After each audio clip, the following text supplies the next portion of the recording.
Sejam todos muito bem-vindos a mais um vídeo do canal baseado em fatos reais. Hoje, mais uma história de uma mulher inspiradora. Mas antes de irmos à história, eu peço a vocês que deixem o like nesse vídeo, que me ajuda muito, ajuda a impulsionar o canal, faz com que o YouTube entregue o conteúdo a outras pessoas. O like é muito importante, por isso eu conto com a ajuda de vocês para já colocar o dedinho aí no joinha, porque não custa nada e é rapidinho.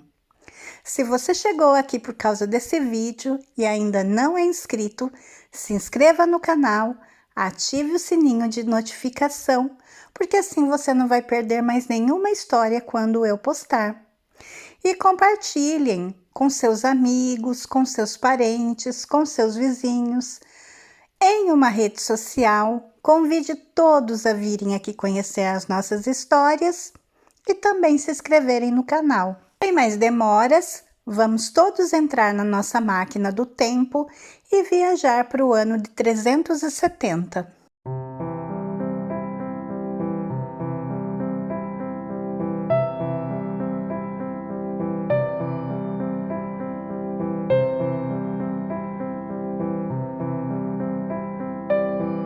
Conheceremos hoje a história de Hipátia de Alexandria. Ela é considerada a primeira mulher matemática na história. Nasceu em Alexandria, no Egito, em 370 e morreu também em Alexandria no dia 8 de março de 415. Uma morte brutal, por sinal. Coincidentemente, o dia 8 de março é comemorado o Dia Internacional da Mulher. E, de fato, Hipátia foi uma mulher à frente do seu tempo, se dedicando ao estudo de diversas áreas do conhecimento, como a filosofia, a matemática, a astronomia e poesia. Embora ela fosse muito culta, muito bonita, mas ela nunca se casou. A sua vida foi dedicada aos seus estudos e aos seus alunos. Hipátia nasceu em Alexandria, no Egito, por volta do ano de 370 depois de Cristo. Ela era filha de Teon, um matemático, filósofo e astrônomo conhecido no seu tempo. Ela foi muito influenciada intelectualmente por seu pai. Seu pai foi o último diretor do Museu de Alexandria. Educada na escola neoplatônica, ela também foi líder das crenças neoplatônicas em Alexandria. Ela nunca se casou, apesar da sua beleza e eloquência. Ela dedicou a sua vida ao trabalho científico e declarou-se casada com a verdade. Hipátia estudou em Atenas, Grécia, e de volta à sua cidade natal, tornou-se professora de matemática e filosofia. Hipátia é considerada a primeira mulher a ter trabalhos importantes na área das ciências exatas e, paralelamente, ter conhecimento em filosofia e medicina. Em matemática, a sua pesquisa foi apresentada em numerosos manuscritos, como Comentários sobre Aritmética de Diofanto. Cabe observar que Diofanto de Alexandria foi um importante matemático grego do século III a.C., considerado por muitos estudiosos como o pai da álgebra. Outra contribuição de Hipátia foi o lançamento de comentários sobre os elementos de Euclides, que os fez justamente com seu pai, Teon, que era especialista em trabalhos euclidianos. Ela também reescreveu um tratado sobre a obra As Crônicas de Apolônio. Suas reinterpretações simplificaram os conceitos de Apolônio, usando uma imagem mais acessível, tornando-o em um manual fácil de ser seguido pelo leitor interessado. Infelizmente, muitas das contribuições de Hipátia foram perdidas. Graças à sua correspondência com seu aluno, o Sinésio de Cirene, que mais tarde foi bispo de Ptolemais, antiga capital da província romana, conhecemos muito mais de suas outras contribuições. Sinésio de Cirene compartilhou um gosto pela matemática e astronomia com sua tutora, mas tomou outra direção, tornando-se filósofo e bispo. Sinésio registrou a singularidade de Hipátia como intelectual. Ele afirma sua autoria na construção de um astrolábio, um hidrômetro e um higroscópico. Hipátia também se destacou por suas habilidades como palestrante e por ser uma seguidora do neopitagorismo e do neoplatonismo. Ela se tornou uma eminente professora de matemática, dando aulas em sua casa a um grupo de aristocratas pagãos e cristãos. Sua inteligência a levou ao cargo de conselheira de Orestes, que era o prefeito do Império Romano do Oriente e também era seu ex-aluno. A natureza especial de Hipátia, tratando todos os seus alunos igualmente, sendo educada, tolerante e racional, desencadeou uma série de ciúmes que resultaram em inimizades. Como pagã, defensora do racionalismo científico grego e de uma figura política influente, Hipátia sofreu uma intensa hostilidade. As acusações contra ela de blasfêmia e sentimentos anticristãos, simplesmente porque ela se recusou a trair seus ideais e a abandonar o paganismo, levou a uma emboscada, onde foi brutalmente assassinada. Segundo consta na história, numa manhã da quaresma de 415, Hipátia foi atacada na rua quando regressava a casa na sua carruagem. A multidão arrancou-lhe os cabelos e a roupa, depois os braços e as pernas e queimou o que restava do seu corpo. No entanto, Hipátia nunca proclamou sua aversão ao cristianismo.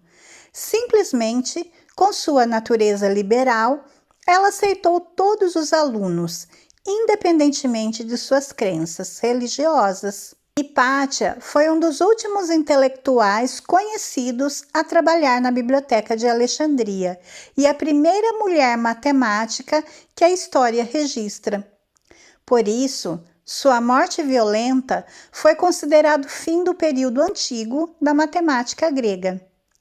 Hipátia foi imortalizada na parede do Museu do Vaticano pelo pintor renascentista Rafael Sanzio, no seu quadro A Escola de Atenas. Voltaire e Bertrand Russell comentaram com apreço seu trabalho. Essa história do assassinato da Hipátia é uma história muito envolta em mistério, porque o enigma de toda essa história não é quem cometeu o crime, nem como, mas por quê?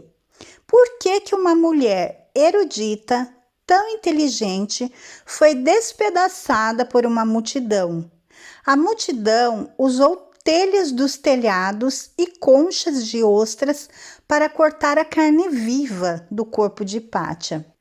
Hipátia, por ter sido essa mulher que foi professora, conferencista, filósofa, matemática, ela despertou a fúria daqueles fundamentalistas cristãos. Outro crime que Hipátia cometeu foi ser extremamente bonita.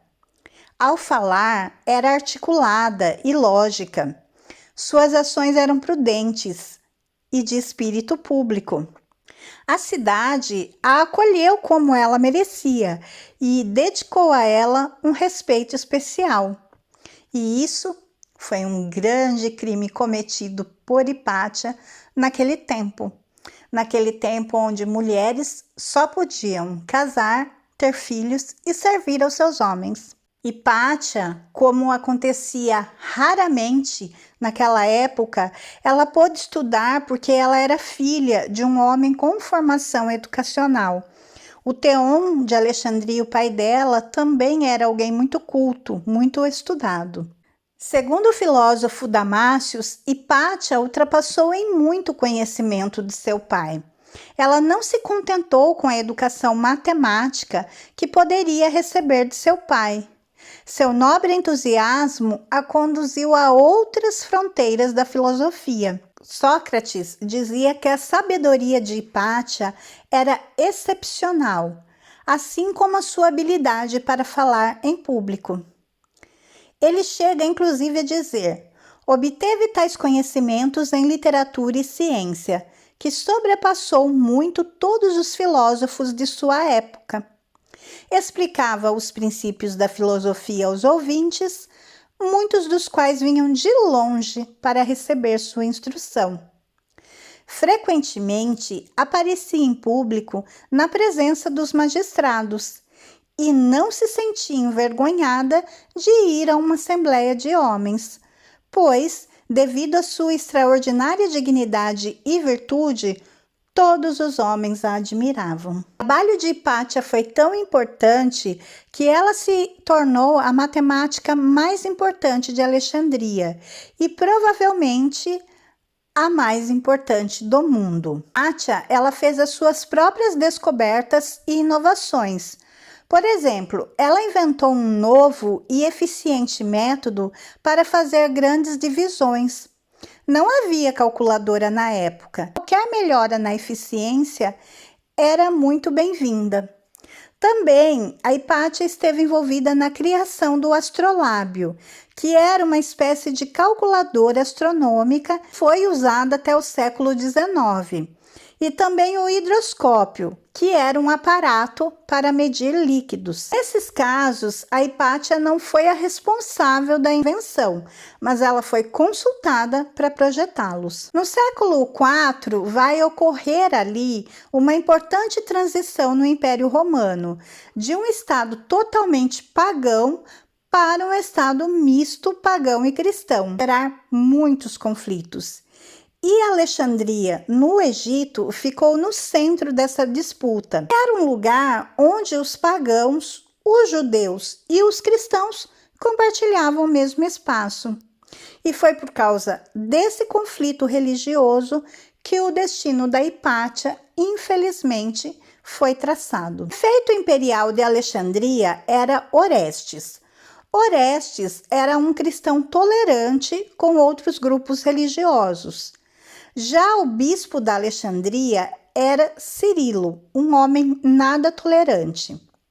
Uma das primeiras medidas que ele tomou após assumir o cargo foi fechar à força um grupo cristãos que considerava herege. Os dois acabaram travando uma batalha por Alexandria, e é nesse contexto que vai acontecer o assassinato de Hipátia. Nunca se soube, acredito que nunca se saberá exatamente o que motivou o assassinato da Hipátia. O que se sabe é que ela era amiga de Orestes, mas, enquanto ele era um cristão tolerante, Hipátia era uma mulher pagã.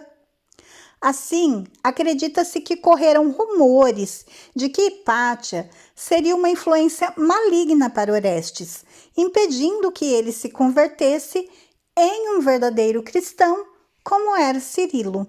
Fala-se, inclusive, que os conhecimentos astronômicos da Hipátia podem ter acabado agravando ainda mais a situação. Isso porque as observações astronômicas eram fundamentais se decidir a data da Semana Santa. E conjectura-se os cálculos de Hipátia teriam assinalado uma data distinta da que havia sido anunciada por Cirilo, o que pôs a autoridade do bispo em xeque. Então conta a história que um grupo de cristãos obstruiu o caminho da carruagem de Hipátia quando ela ia para casa.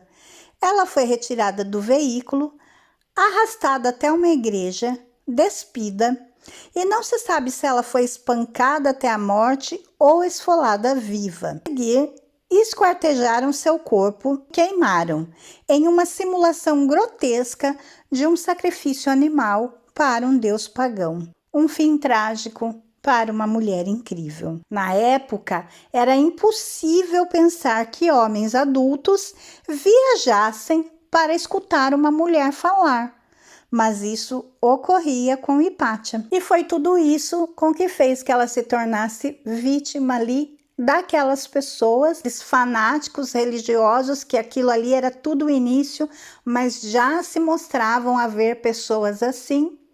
E infelizmente acabaram com a vida de uma mulher brilhante. Deixou aí uma história linda de coragem, de luta, de amor aos estudos. Se vocês quiserem conhecer um pouco mais a fundo a vida de Hipátia, tem o filme aí, né? Hipátia de Alexandria.